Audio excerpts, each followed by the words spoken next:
গল্পকথন by Kallol চ্যানেলে আপনারা শুনছেন হুমায়ুন আহমেদের লেখা যদিও সন্ধ্যা, আজ চতুর্থ পর্ব। শওকত অতি দ্রুত ব্রাশ ঘষছে। অনভ্যাসে কি বিদ্যা হ্রাস হয়েছে? কবজির ফ্লেক্সিবিলিটি কমেছে? কবজি সেরকম ঘুরছে না। একজন পেইন্টারের জন্যে কালান্তক ব্যাধির নাম আর্থ্রাইটিস। আঙুল নড়বে না, কবজি নড়বে না, সামান্য একটু নাড়ালেই তীব্র ব্যথায় ভুবন অন্ধকার হয়ে যাবে। তারপরেও তাকে আঁকতে হবে।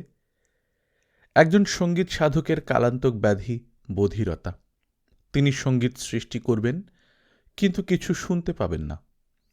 মোৎসার্টের জীবনে এই ব্যাপারটি ঘটেছিল। তারপরেও তিনি মহান সঙ্গীত তৈরি করেছেন। শওকতের এই সমস্যা নেই। আর্থ্রাইটিসে তার আঙুল অচল হয়নি। তারপরেও সব কেমন আটকে আটকে যাচ্ছে। ইমন গভীর মনোযোগে মোমের মুক্তো বানাচ্ছে। সবগুলি মুক্তো এক সাইজের হলে ভালো হতো, তা হচ্ছে না। একটার সঙ্গে একটা লেগে যাচ্ছে। নিয়ম হচ্ছে মোমের প্রতিটি ফোঁটা আলাদা আলাদা ফেলতে হবে, তা সে পারছে না। একসঙ্গে দুটা তিনটা ফোঁটা পড়ে যাচ্ছে। তার উচিত হাতে ধরে থাকা মোমবাতির দিকে এক দৃষ্টে তাকিয়ে থাকা, তা সে পারছে না। মাঝে মাঝেই ঘাড় ফিরিয়ে সে তার বাবাকে দেখছে। বাবার চেহারা এখন একটু অন্যরকম হয়ে গেছে। মুখের চামড়া কঠিন, ভুরু কুঁচকানো, চেহারায় কেমন যেন রাগি রাগি ভাব। ছবি আঁকার সময় কি মানুষের চেহারা রাগি রাগি হয়ে যায়? ইমনের তা মনে হয় না। তাদের আর্টের টিচারের চেহারা কখনো রাগি রাগি হয় না, বরং উল্টোটা হয়, চেহারা কোমল হয়ে যায়। তিনি আবার ছবি আঁকার সময় মাথা দুলিয়ে গানও করেন। Can you hear the drums Fernando? I remember another story nights like this in the fire lights Fernando. এই গানটা তাদের আর্ট টিচারের খুব পছন্দ, কারণ তার নিজের নামও ফার্নান্ডো। শওকত ছেলের দিকে তাকিয়ে বলল, মুক্তা বানানো কেমন হচ্ছে? ইমন বলল, ভালো। পিঙ্ক কালারের মোম কিনে আনবো, তাহলে পিঙ্ক পার্ল বানাতে পারবে। তোমার কি খিদে লেগেছে? না। খিদে লাগলে বলবে, আমরা ডিনার করে নেব। আচ্ছা। বাবা শোনো, তোমাকে যদি আমি একটা ছবি দেই, সেই ছবি দেখে তুমি কি মানুষটাকে আঁকতে পারবে? পারার তো কথা। তাহলে তুমি একটা ছবি এঁকে দিও। ছবিতে মানুষটা সোফায় শুয়ে বই পড়ছে, কিন্তু চশমাটা তার চোখে না, কপালে। উনি বই পড়ার সময় চশমাটা তার কপালে তুলে দিয়ে বই পড়েন। মানুষটা কে? Mister Anderson. উনি কি তোমাকে খুবই পছন্দ করেন? হ্যাঁ, আমাকে ডাকেন লিটল কাউবয়। কাউবয় ডাকেন কেন? জানি না। বড়শি দিয়ে ট্রাউট মাছ ধরার ব্যাপারে তিনি এক্সপার্ট। একবার উনি একটা ট্রাউট মাছ ধরেছিলেন, সেটা আমার চেয়েও বড়। বলো কি? আমরা সেই ট্রাউট মাছটা দিয়ে কী করেছি শুনলে তুমি খুব মজা পাবে। কি করেছ? আমরা করলাম কি, কাঠ জোগাড় করে আগুন করলাম, তারপর মাছটাকে পোড়ালাম। খেতে গিয়ে দেখলাম উনি লবণ আনতে ভুলে গেছেন। মাছ মুখে দিয়ে আমরা থুতু করে ফেলে দিলাম। উনি মাছটার উপর ভীষণ রেগে গেলেন। মাছের উপর রেগে গেলেন কেন? মাছটা তো কোনো ভুল করেনি, ভুল করেছেন উনি, লবণ আনেননি। মিস্টার অ্যান্ডারসনের স্বভাব এরকম, যে দোষী তিনি তার উপর রাগ করেন না, অন্যের উপর রাগ করেন। মাছটার উপর তিনি ভয়ঙ্কর রেগে এফ ওয়ার্ড দিয়ে গালি দিলেন। এফ ওয়ার্ডের গালিটা কি? তিনি বললেন, fuck you fish, fuck you. এটা হলো এফ ওয়ার্ডের গালি। খুব খারাপ গালি। তুমি এই গালি আগে শুনেছ? হ্যাঁ, শুনেছি। এফ ওয়ার্ডের গালি ছাড়া তিনি অন্য গালিও জানেন, যেমন এসওবি। এসওবি আবার কেমন গালি? এসওবি হলো সান অফ আ বিচ। বাবা, তোমার কি চা খেতে ইচ্ছে করছে? চা বানিয়ে আনবো? আনো। চিনি আধা চামচ বেশি দেবে, রাতের চায়ে আমি চিনি বেশি খাই। ইমন চা বানাতে লাগলো। শওকত তাকিয়ে থাকলো ছবিটার দিকে। ছবি ভালো হয়নি। বুড়ো মানুষটাকে আলখাল্লা পরানোর কারণে তাকে লাগছে রবীন্দ্রনাথের মতো। অবচেতন মনে কোথাও হয়তো রবীন্দ্রনাথ ছিল, তাই রবীন্দ্রনাথ উঠে এসেছেন। তার অর্ধেক শরীর পানির নিচে, অর্ধেক উপরে। তিনি পিশাচের মতো চোখে বনভূমির দিকে তাকিয়ে আছেন। কি কুৎসিত! ইমন চা নিয়ে এসে দেখে তার বাবা কালো রং ঢেলে ছবি নষ্ট করছেন। তার চোখের দৃষ্টি অন্যরকম। শকত ছেলের দিকে তাকিয়ে আহত গলায় বলল, ছবিটা আঁকতে পারিনি, পরে এঁকে দেব, ঠিক আছে? ঠিক আছে, আজ রাতে এঁকে রাখব, তুমি ঘুম থেকে উঠে ছবি দেখতে পাবে। ইমন বলল, ঠিক আছে, তুমি চা খাও, সিগারেট এনে দেব? দাও। রাতে ইমনের ঘুম ভালো হলো না। শতবারই তার ঘুম ভাঙল। সে দেখল তার বাবা ছবি আঁকছেন। তার চোখ লাল, চোখে কেমন পাগল পাগল দৃষ্টি। একবার তার ইচ্ছা করল, বলে, বাবার ছবি আঁকতে হবে না, এসো ঘুমিয়ে পড়ো। এই কথাটাও সে বলতে পারল না। ইমনের ঘুম ভাঙল অনেক বেলায়। ঘুম ভেঙে সে দেখল তার বাবা তার পাশে বিছানায় বসে আছেন। তাকে দেখে মনে হচ্ছে তার খুব বড় কোনো অসুখ হয়েছে। গা থেকে অসুখ অসুখ গন্ধ আসছে। শকত ছেলের দিকে তাকিয়ে বলল, সরি বাবা, ছবিটা আমি আঁকতে পারিনি, আমি ছবি আঁকা ভুলে গেছি। মতিউর রহমানকে আজ অতি আনন্দিত মনে হচ্ছে। এমনিতেই তিনি আনন্দে থাকেন। তার মুখ ভর্তি পান, হাতে জ্বলন্ত সিগারেট। পান সিগারেট কিছুদিন আগে ছেড়ে দিয়েছিলেন, দুটাই আজ ধরেছেন। ঘরে পান ছিল না, দোকান থেকে 5 খিলি জর্দা দেয়া পান এনেছেন। সেই 5 খিলির 3টা শেষ হয়ে গেছে, তাকে আবারও পান কিনতে যেতে হবে।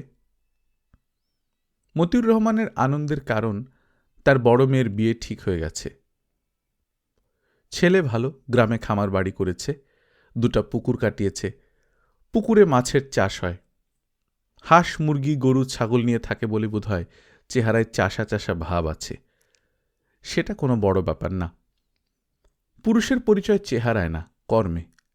ছেলে কর্মবীর। বিয়ের এই প্রস্তাব এসেছে মিতুর শ্বশুর বাড়ির দিক থেকে। মিতুর শ্বশুর ওয়াজেদ আলী খোঁজ খবর করে বের করেছেন। তাদের দিক থেকে সামান্য আত্মীয়তাও আছে। ওয়াজেদ আলী মানুষটাকে মতিউর রহমান খুব পছন্দ করেছেন। ওয়াজেদ আলী যে পরিচয় পেয়েছেন তাতে মনে হয়েছে, না, এতদিনে মনের মতো একজনকে পাওয়া গেছে। ওয়াজেদ আলী গলা নামিয়ে বলেছেন, বুঝেছেন বেয়াই সাহেব, আমাদের বয়স হয়ে গেছে, বেশি দিন নাই। যে কোনো দিন আজরাইল এসে বলবে, আই শোরের বাচ্চা, ওঠ, সময় হয়েছে। বলবে না? বলবে তো বটেই। শেষ কয়েকটা দিন যদি আমরা একটু রং ঢং করি, অসুবিধা আছে? অসুবিধা কি? ওয়াজেদ আলী আনন্দিত গলায় বললেন, সার কথা বলে ফেলেছেন। জগতের সার কথা হলো, অসুবিধা কি? তোমরা ইয়াংম্যানরা যদি ফুর্তি করতে পারো, আমরা পারবো না কেন? আমাদের দাবি আরও বেশি। আমাদের দিন শেষ। দিন শেষ কিনা বলেন? অবশ্যই দিন শেষ। এখন যদি এই শেষ বেলায় মাঝে মাঝে সামান্য ওষুধ খাই, কার বাপের কি? নিজের পয়সায় ওষুধ খাচ্ছি, তোর পয়সায় তো না। মতিউর রহমান বললেন, ওষুধ জিনিসটা বুঝলাম না। ওয়াজেদ আলী বললেন, না বোঝার কি আছে? যেই ওষুধ খেলে মনে আনন্দ হয়, রাতে ঘুম ভালো হয়, সেই ওষুধ। এখনও বুঝেন নাই? বুঝেছি। কোকের সঙ্গে মিক্স করে নিয়ে এসেছি, খাবেন নাকি এক ঢোক? গরমের সময় ভালো লাগে। মতিউর রহমানের খেতে খুবই ইচ্ছা করছে, তারপরে বললেন, না থাক। ওয়াজেদ আলী বললেন, আপনি না খেলে আমিও খাবো না। এই জিনিস একা একা খেলে আর ওষুধ থাকে না, তখন হয়ে যায় বিষ। মতিউর রহমান তখন বেয়াইকে সঙ্গ দেওয়ার জন্যে ওষুধ মেশানো কোক খানিকটা খেয়ে ফেললেন। ওষুধের গুণেই হোক বা অন্য কারণেই হোক, খামার বাড়ি দেখে তিনি মুগ্ধ হলেন। বেশ কয়েকবার বললেন, এই ছেলে তো কর্মবীর, আসল কর্মবীর। আমার মেয়ের সঙ্গে যদি বিয়ের কথাবার্তা না হতো, তাহলে আমি এই ছেলের 5 ছুঁয়ে সালাম করতাম। কদমবুসি করার মতো ছেলে।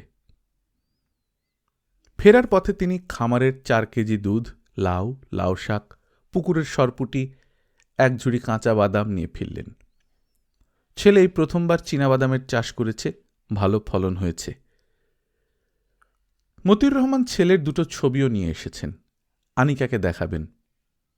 পাত্রের ছবি হিসেবে 2টো ছবির কোনোটাই চলে না। একটি ছবিতে ছেলে অস্ট্রেলিয়ান গরুর পিঠে হাত দিয়ে হাসি হাসি মুখে দাঁড়িয়ে আছে, আরেকটায় সে মালকোচা মেরে পুকুরে দাঁড়িয়ে আছে। তার হাতে 4 কেজি ওজনের এক রুই মাছ। রাতের খাবারের পর মতিউর রহমান আনিকা এবং তার মাকে ডেকে পাঠালেন। দীর্ঘ বক্তৃতা দিয়ে মূল প্রসঙ্গে যাবার শখ ছিল, আনিকা তা হতে দিল না। গম্ভীর মুখে বলল, যা বলার তাড়াতাড়ি বলো, আমি শুয়ে পড়ব, আমার মাথা ধরেছে। মতিউর রহমান বললেন, তোর বিখ্যাত মাথা কি সবসময় ধরা অবস্থায় থাকে? আনিকা বলল, সব সময় থাকে না, এখন ধরেছে। কি বলবে বলো। কিছুক্ষণের জন্য হলেও শান্ত হয়ে বস, তারপর বলি। আনিকা বসল। মতিউর রহমান সিগারেট ধরাতে ধরাতে বললেন, তুই কি ঠিক করেছিস, বিয়ে করবি না করবি না? বিয়ে করব না এমন কথা তো বলিনি কখনো। ছেলে কি তোর বোনের মতো তুই ঠিক করবি নাকি আমাদের হাতে ছেড়ে দিবি? আমার পছন্দের একজন আছে, তাকে বিয়ে করব। সে একজনটা কে? এখন কিছু বলতে চাচ্ছি না বাবা, যখন সব ঠিকঠাক হবে তখন বলবো। সব ঠিকঠাক হবে মানে কি? কোন জিনিসটা বেঠিক? সবই বেঠিক, ঠিক করার চেষ্টা করছি। মতিউর রহমান বললেন, যে ছেলেকে বিয়ের কথা ভাবছিস তাকে কি আমরা চিনি? হ্যাঁ, চেনো। শওকত না তো? আনিকা কিছু বলল না। মতিউর রহমান বললেন, এই বিষয়ে আমি আগেই সন্দেহ করেছি। আমি তো ফিডার দিয়ে দুধ খাই না, জগতের হিসাব জানি। আধা বুড়া এক ছেলে, তাকে বিয়ে করবি কোন দুঃখে? টাকা নাই, পয়সা নাই, আয় রোজগার নাই, ভ্যাগাবন্ড। আনিকা বলল, আমি কিছু কথা বলবো, আমার কথাগুলো মন দিয়ে শোনো। তুমি তো টিভির সিনেমার কথাবার্তা ছাড়া অন্য কিছু মন দিয়ে শোনো না। মতিউর রহমান বললেন, তুই কি বাণী দিবি যে মন দিয়ে মহামানবীর বাণী শুনতে হবে? হ্যাঁ, আমি বাণী দেব। যেই বুড়োর কথা তুমি বলছো, আমি যদি সেই বুড়োকে বিয়ে করি তাহলে তোমাদের না খেয়ে থাকতে হবে না। অন্য কাউকে বিয়ে করলে আমাকে তার সংসারে উঠতে হবে। আমার চাকরির একটা পয়সাও তোমরা পাবে না, ওরা দিতে দেবে না। কোনো জামাই শ্বশুর শাশুড়িকে তাদের বাড়িতে পুষবে না। আমার ভবিষ্যৎ চিন্তা করার আগে তোমরা তোমাদের ভবিষ্যৎ চিন্তা করো। মতিউর রহমান হতভম্ব হয়ে বললেন, মেয়ে হয়ে তুই আমাকে ভাতের খোঁটা দিলি? সারা জীবন তুমি আমাকে নানান বিষয়ে নানান খোঁটা দিয়েছ, আমি একটা দিলাম। আজ থেকে যদি আমি তোর ভাতের দানা একটা মুখে দিই, তাহলে আমি মানুষের বাচ্চা না, আমি নেড়িকুত্তার বাচ্চা। আনিকা উঠে দাঁড়াতে দাঁড়াতে বলল, আমি ঘুমোতে যাচ্ছি, ব্যথায় আমার মাথা ছিঁড়ে পড়ে যাচ্ছে। মেয়ের সঙ্গে সঙ্গে মনোয়ারাও উঠে গেলেন। মতিউর রহমান পান মুখে দিলেন, সিগারেট ধরালেন। তিনি খুবই দুশ্চিন্তায় পড়েছেন। মেয়ের চাকরির টাকায় ভাত খেতে হবে এই দুশ্চিন্তা না। তিনি খামারের ছেলেটাকে আগামীকাল সন্ধ্যায় বাসায় চা খেতে ডেকেছেন। উদ্দেশ্য, চা খেতে খেতে আনিকার সঙ্গে দু একটা কথা বলবে। এই সমস্যার সমাধান কি? সন্ধ্যার চায়ের ব্যাপারটা বাদ দেওয়া যায় কিভাবে? বিয়ে না হলে না হবে, ভদ্রভাবে আনিকা ছেলেটার সঙ্গে টুকটাক কিছু কথা তো বলবে। মতিউর রহমান টিভি ছাড়লেন। এইচবিওতে প্রায়ই ভূতের ছবি দেখায়। মতিউর রহমান ইংরেজি মোটেই বোঝেন না। ভূতের ছবির সুবিধা হলো ইংরেজি না বুঝলেও ছবি বুঝতে কষ্ট হয় না। রাত দুপুরে ভূত প্রেতের ছবি দেখতে তার ভালোই লাগে। জীবনের শেষ প্রান্তে যে চলে এসেছে, তার কাছে ভালো লাগাটা জরুরি। আনিকা বাতি নিভিয়ে শুয়ে আছে। মনোয়ারা মেয়ের মাথায় তেল দিয়ে দিচ্ছেন। মাথায় সিঁথি করে আঙুলের ডগায় তেল নিয়ে সেই তেল ঘষা। মনোয়ারা এই কাজটা খুব ভালো পারেন। নারকেল তেল তিনি আগে থেকে গরম করে নেন। পাশে ঠান্ডা পানির একটা বাটি থাকে। গরম তেল মাথায় ঘষার পরপর তিনি তার আঙুল ঠান্ডা পানিতে ডুবিয়ে মাসাজ শুরু করেন। এই অংশটা খুব আরামদায়ক। মনোয়ারা দ্রুত আঙুল চালাতে চালাতে বললেন, ভাতের খোঁটা দেওয়া ভালো না রে মা। আনিকা জড়ানো গলায় বলল, আমার মেজাজ ঠিক ছিল না। মনোয়ারা বললেন, তোর বাবা মুখে কিছু না বললেও মেয়ের উপর ভর করে বেঁচে আছে, এটা ভেবে সবসময় ছোট হয়ে থাকেন। কেউ কিছু না বুঝলেও আমি বুঝি। ছেলে মেয়ের কাছে ছোট হয়ে থাকা বড় কষ্টের। আনিকা কিছু বলল না, তার ঘুম পাচ্ছে। কথা বললেই ঘুম কেটে যাবে। আরামের ঘুম কাটাতে ইচ্ছা করছে না। মনোয়ারা বলল, আনিকা, ঘুমিয়ে পড়েছিস? আনিকা বলল, না। একটা কথা বলি, মন দিয়ে শোন। আমার মেজো ভাই, তোর মিজু মামা, একসময় সস্তা জমি পাওয়া যাচ্ছে দেখে বান্দরবানে অনেক জমি কিনেছিল, ঘরদুয়ার বানিয়েছিল। পাহাড়িদের সঙ্গে সমস্যা শুরু হলে সে চিটাগাং চলে আসে। তার জমি জমা এখনও সেখানে আছে। বিক্রির চেষ্টা করছিল, বিক্রি করতে পারেনি। আনিকা বলল, আসল কথা কি বলতে চাচ্ছ সেটা বলো, এতক্ষণ ধরে তবলার টুকটাক শুনতে পারবো না। আসল কথা হলো, আমি মেজো ভাইকে চিঠি লিখেছিলাম। উনার জায়গা জমি আমি আর তোর বাবা দেখাশোনা করব, সেখানে গিয়ে থাকব। ভাইজান চিঠি পেয়ে খুবই খুশি হয়েছেন, আমাদের যেতে বলেছেন। এই বিষয় কি বাবা জানে? বাবাকে কিছু বলেছ? না, তোর বিয়ে ঠিক হয়ে গেলেই তোর বাবাকে বলবো, সে খুশি হয়েই রাজি হবে। কানের কাছে আর ঘ্যান ঘ্যান করবে না, আমার ঘুম পাচ্ছে। মনোরা ক্ষীণ স্বরে বললেন, তোর যাকে খুশি তাকে বিয়ে কর, বিয়ে করে সুখী হ। আমাদের কথা ভাববি না, আমরা আমাদের ব্যবস্থা করব। আচ্ছা ঠিক আছে। আর একটা কথা বলি মা। আনিকা বিরক্ত গলায় বলল, সব কথা কি তোমার আজই বলতে হবে? থাক, আরেকদিন বলবো। না বললেও চলে, এমন কোনো জরুরি কথা না। জরুরি কথাটা আগেই বলে ফেলেছি। আনিকা বলল, কি বলতে চাচ্ছ বলো। যে ভনিতা দিয়ে কথা শুরু করেছ, এখন বাকিটা না শুনলে রাতে ঘুম হবে না। মনোয়ারা বলল, কথাটা মঞ্জু সম্পর্কে। ভাইয়াকে নিয়ে কথা? তার নাম উচ্চারণ করাই তো নিষিদ্ধ। বলো, কি কথা তার বিষয়? তার মৃত্যুর জন্যে তুই মনে মনে আমাকেও দায়ী করিস। তোর ধারণা আমার এবং তোর বাবার অত্যাচারে অতিষ্ঠ হয়ে সে ঘুমের ওষুধ খেয়েছে। কথাটা কি ভুল? আমার বিষয়ে কথাটা ভুল। আমার অপরাধ একটাই, তোর বাবা যখন তার উপর রাগ করত, গালাগালি করত, আমি চুপ করে থাকতাম, কিছু বলতাম না। শোন মা, চুপ করে থাকা আমার স্বভাব। তোর বাবা যখন রেগে গিয়ে হইচই করে তখন আমি চুপ করে থাকি।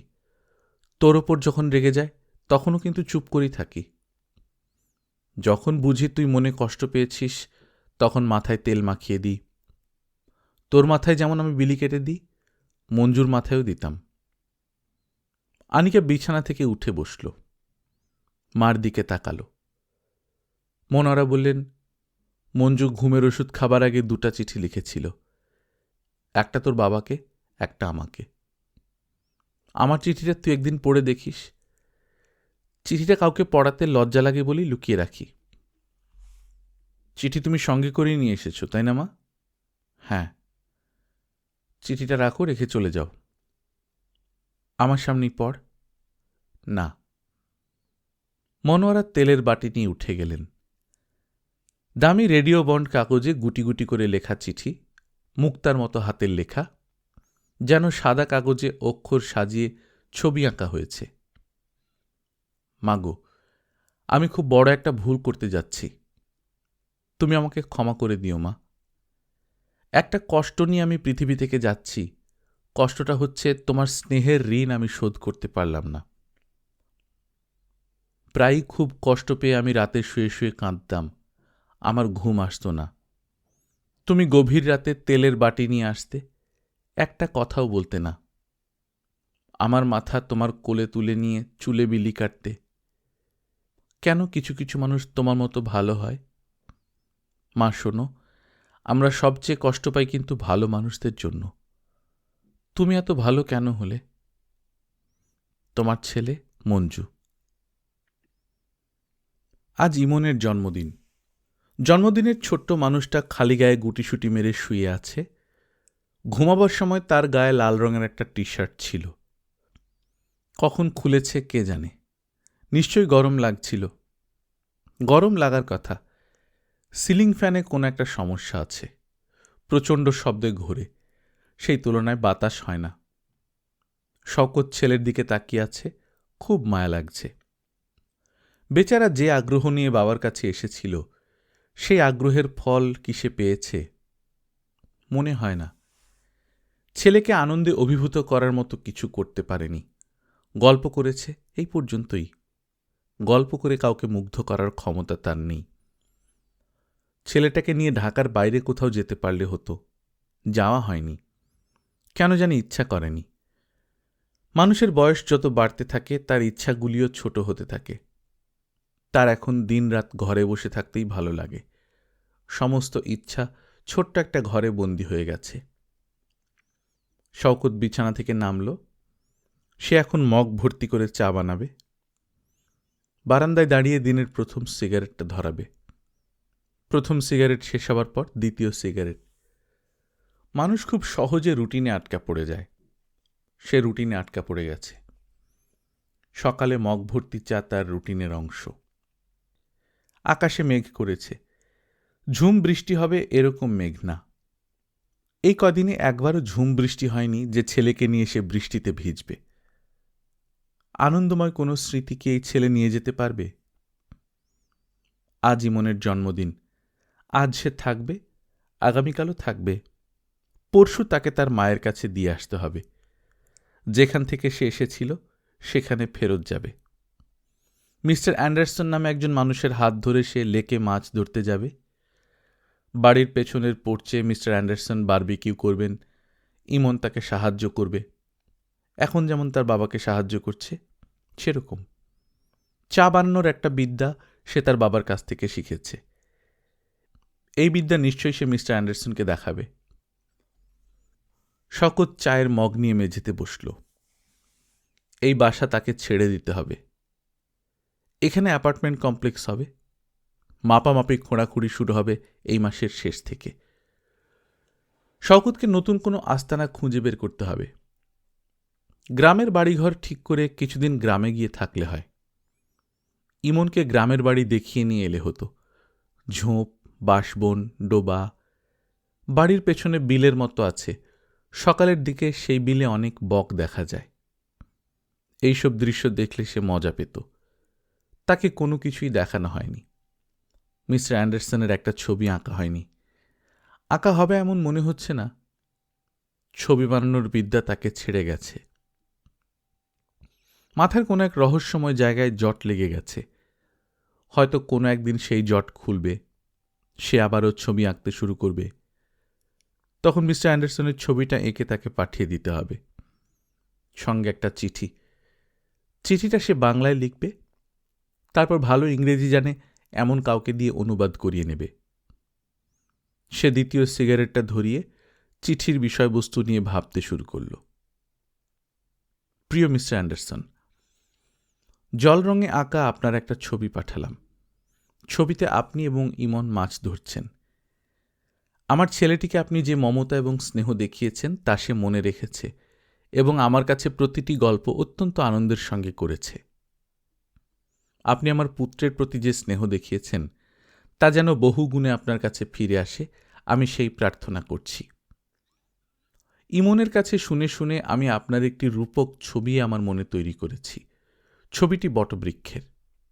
যেন আপনি ছায়া দেয়নি বিশাল বটবৃক্ষ। আমার ছোট্ট ইমন তার ছায়ায় আশ্রয় নিয়েছে। আমার দুর্ভাগ্য, আমি আমার পুত্রকে কোনো ছায়া দিতে পারিনি।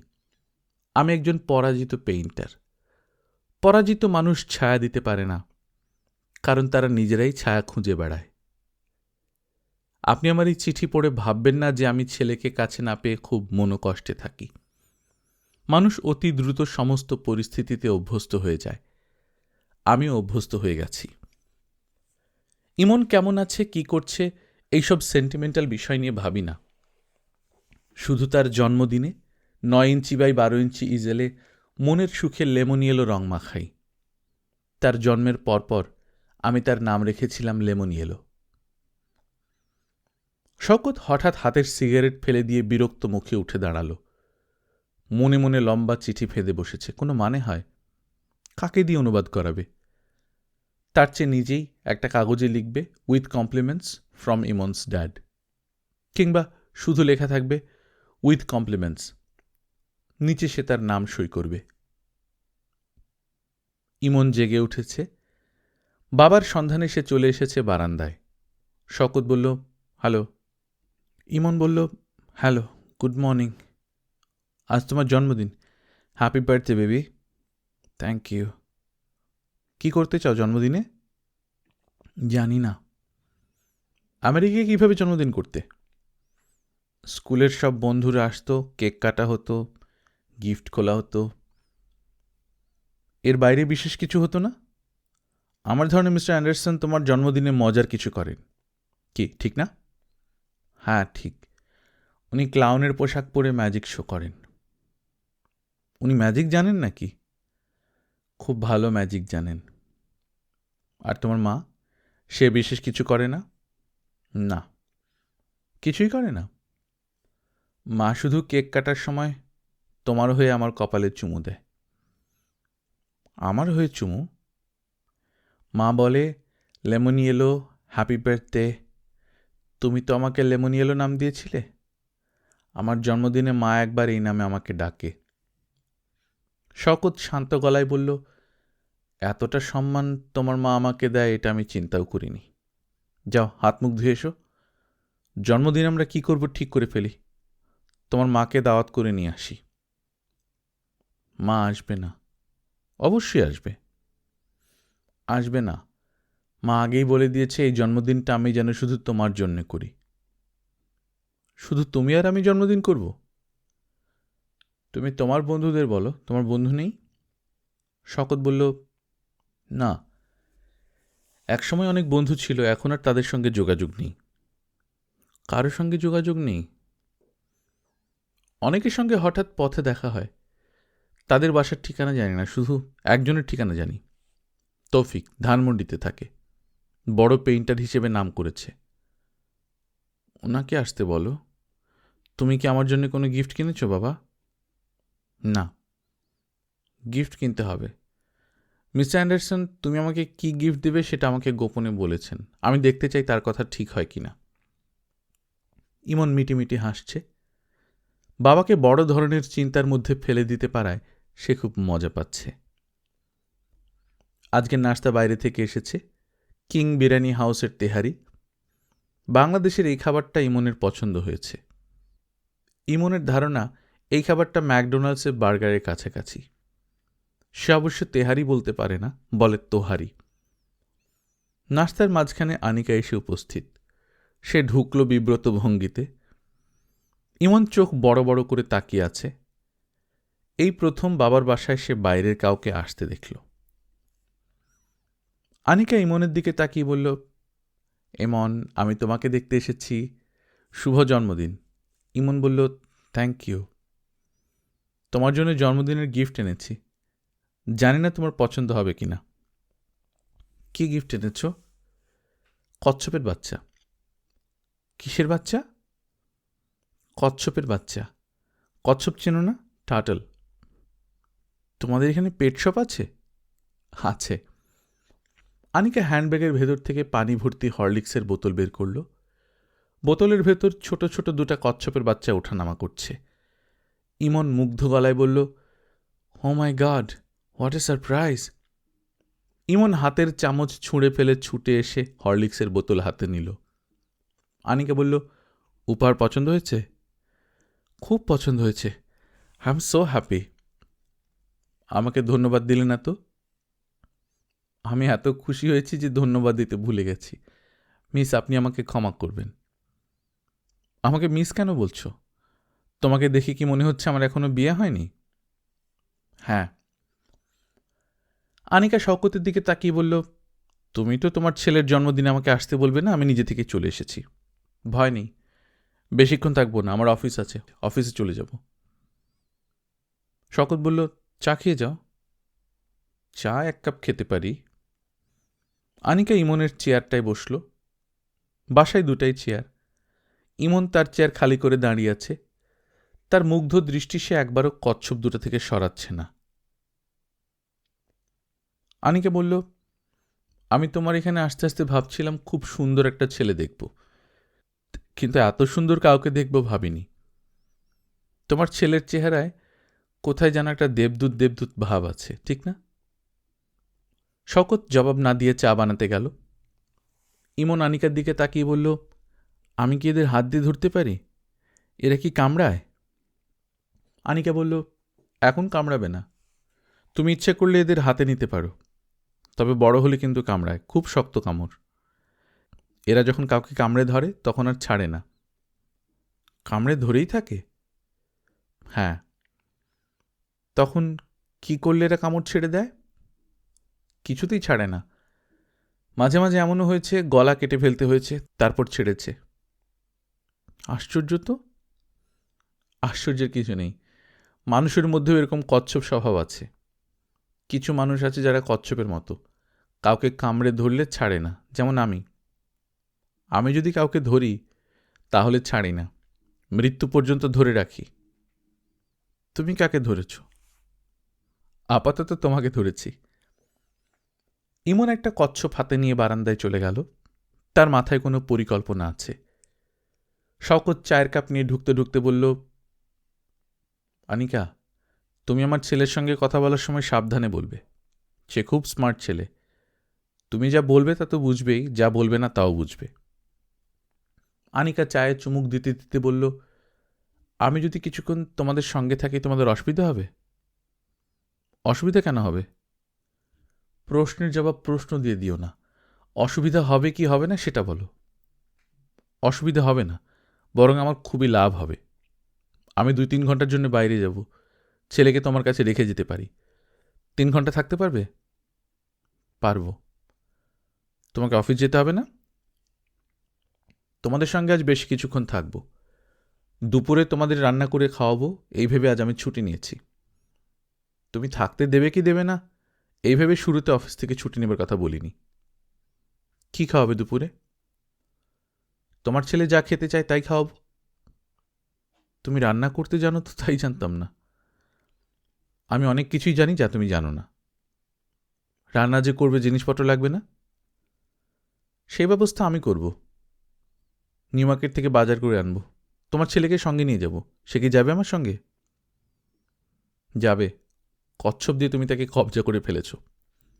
আনিকা বলল, আমার সমস্যা হচ্ছে আমি যাদেরকে কবজা করতে চাই তাদেরকে কবজা করতে পারি না, আর যাদেরকে কবজা করার কোনো প্রয়োজন নেই তারা কিভাবে যেন আমার কবজায় চলে আসে। খারাপ কি? কেউ না কেউ তো কবজায় আসছে। খারাপ বলছি না তো। ইয়েলো ক্যাবের ওই ড্রাইভারের কথা মনে আছে তোমার? কোন ড্রাইভার? ওই যে আকবর নাম, যার গাড়িতে করে তোমাকে তুলে মগবাজার কাজী অফিসে গিয়েছিলাম। সে এখন কবজায় চলে এসেছে। আমি যাতে গান শুনতে পারি সেজন্য তার গাড়ির ক্যাসেট প্লেয়ার ঠিক করেছে। মাঝে মাঝেই সে বাসায় চলে আসে আমাকে নিয়ে ঘুরে বেড়াবার জন্যে। বিনা পয়সায় ট্যাক্সি চড়ে নাকি? নাকি টাকা নেয়? টাকা নেয়। ট্যাক্সি ড্রাইভার ছাড়া আরও একজনকে কবজা করেছি।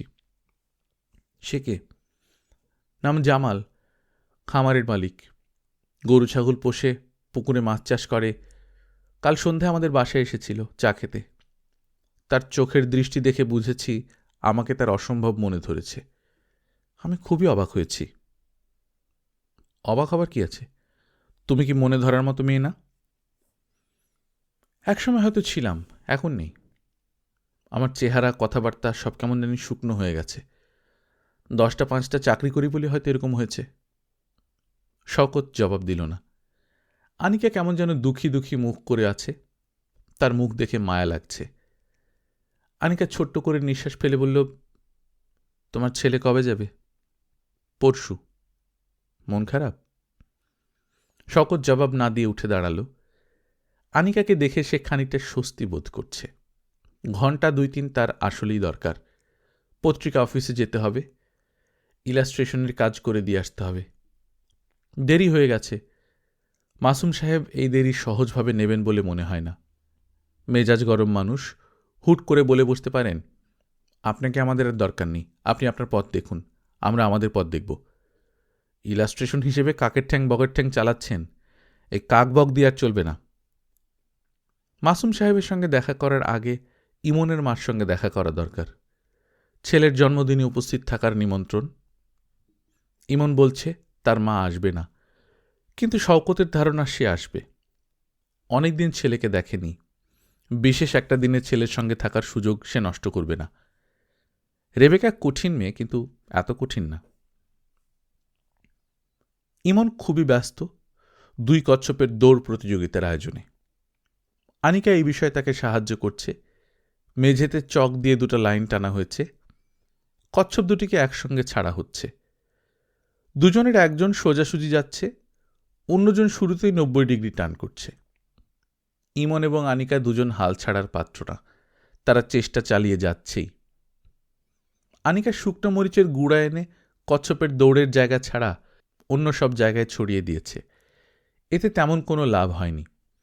শুকনো মরিচ ছড়ানো জায়গায় কচ্ছপ যাচ্ছে না ঠিকই, কিন্তু তারা দুজনই দৌড়ানো বন্ধ করে দিয়েছে। আনিকা বলল, দাঁড়াও, আমার মাথায় আরেকটা বুদ্ধি এসেছে, এই বুদ্ধিতে মনে হয় কাজ হবে। ইমন আগ্রহের সঙ্গে বলল, কি বুদ্ধি? বুদ্ধিটা এখনো ঠিকমতো জমেনি, মানে মাথা এখনো পুরোপুরি আসেনি, আসি আসি করছে। বুদ্ধি আনার ব্যাপারে আমি কি তোমাকে হেল্প করতে পারি?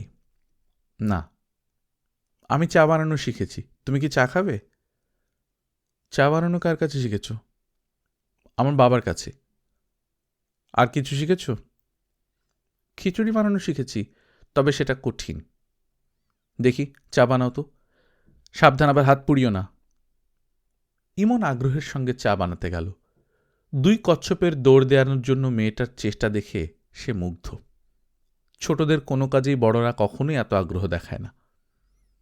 চায়ে চুমুক দিয়ে আনিকা বলল, তুমি তো আসলেই ভালো চা বানিয়েছ। ছোটদের বানানো চায়ে একটা সমস্যা সব সময় থাকে, চাটা হয় ঠান্ডা। তোমারটা হয়নি। চা কিভাবে গরম বানাতে হয় বাবা শিখিয়েছে। আনিকা বলল, মায়েরা তার ছেলেমেয়েদের অনেক কিছু শেখায়।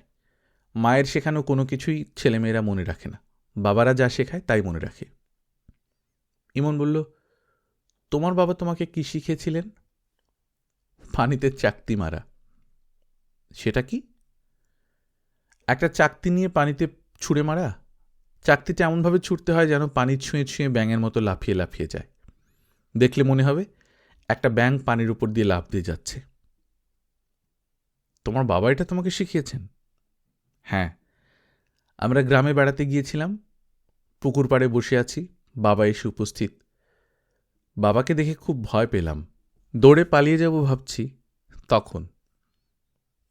বাবাকে ভয় পেলে কেন? আমার বাবা অন্য বাবাদের মতো না, উনি কোনো কারণ ছাড়াই তার ছেলেমেয়েদের বকাঝকা করেন। কিন্তু তিনি তোমাকে চাকতি মারা শিখিয়েছেন? হ্যাঁ, তা শিখিয়েছেন। তুমি কি আমাকে শেখাতে পারবে? হ্যাঁ, পারব। কখন শেখাবে? এখনই শেখাতে পারি। আমার দরকার কয়েকটা চাকতি আর একটা পুকুর। চাকতি এবং পুকুর কোথায় পাওয়া যাবে? ঢাকা শহরেই পাওয়া যায়। চলো রমনা লেকে যাই। কচ্ছপ দুটোকে কি রেখে যাব না সঙ্গে নিয়ে যাব? আমার মনে হয় নিয়ে যাওয়াই ভালো হবে। আনিকার পুকুরের পানিতে চাকতি মারা দেখে ইমন হতভম্ব হয়ে গেল। আসলেই মনে হচ্ছে পানি স্পর্শ করে লাফিয়ে লাফিয়ে একটা ব্যাঙ যাচ্ছে। ইমন বলল, তোমার এবং তোমার বাবার দুজনেরই অনেক বুদ্ধি। এটা ঠিক না, আমরা দুজনেই অনেক বোকা, বেশ বোকা। আমি একটু কম, আমার বাবা একটু বেশি। পানিতে চাকতি মারা ছাড়া তুমি আর কি জানো? আর কিছু জানি না, তবে গান গাইতে পারি। বাংলা গান? হ্যাঁ, বাংলা গান। শুনবে? শুনব। আনিকার সঙ্গে সঙ্গে গান শুরু করল, মদিনাবাসী প্রেমে ধরো হাত মম। স্কুলের অনুষ্ঠানের পর আনিকা আর গান গায়নি, বহু বছর পর আবার গাইছে। সে নিজেই অবাক হয়ে লক্ষ্য করল, খুব ভালো গাইছে, গলায় সুর আছে, ভালো মতোই আছে। গান গাইতে গাইতে আনিকার চোখ ভিজে গেল।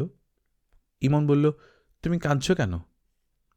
আনিকা বলল, গান গাইতে গাইতে আমি কল্পনায় দেখছিলাম আমি তুরস্কের রাজধানী ইস্তাম্বুলের একটা পার্কে বসে গান করছি, সবাই খুব মজা করে আমার গান শুনছে। ইমন ভুরু কুঁচকে তাকিয়ে আছে। এই অদ্ভুত মহিলার কথাগুলি সে বোঝার চেষ্টা করছে, বুঝতে পারছে না। আনিকা বলল, ইমন, আমার গান কি তোমার পছন্দ হয়েছে? হ্যাঁ হয়েছে, আরেকবার গাও। আনিকার সঙ্গে সঙ্গে গাইতে শুরু করল। পার্কে লোকজন তেমন নেই। সকাল 10টা-11টার দিকে রমনা লেকে কেউ বেড়াতে আসে না, তারপরেও কিছু লোকজন আছে। তাদের কেউ কেউ কৌতূহলী চোখে তাকাচ্ছে, কয়েকজন আবার গান শোনার জন্য এগিয়ে আসছে। আনিকার চোখ বন্ধ করে গাইছে, তার চোখ দিয়ে টপ টপ করে পানি পড়ছে। ইমন খুব অস্বস্তির মধ্যে পড়েছে। এই মহিলা এমন করে কাঁদছে কেন সে বুঝতে পারছে না। তার চেয়েও বড় কথা, তার নিজের খুব কান্না পাচ্ছে। গল্পকথন বাই কল্লোল চ্যানেলে আপনারা শুনছেন হুমায়ুন আহমেদের লেখা যদিও সন্ধ্যা। আজ 4র্থ পর্ব। আমরা নিয়মিত গল্প পাঠ করে শোনাচ্ছি। আপনারা যারা প্রথমবার মতো শুনছেন কাইন্ডলি সাবস্ক্রাইব করে নেবেন। গল্প পাঠ ভালো লাগলে বন্ধুদের সঙ্গে শেয়ার করবেন। নিজে ভালো থাকবেন, আশপাশের লোকজনকে ভালো রাখবেন। টাটা।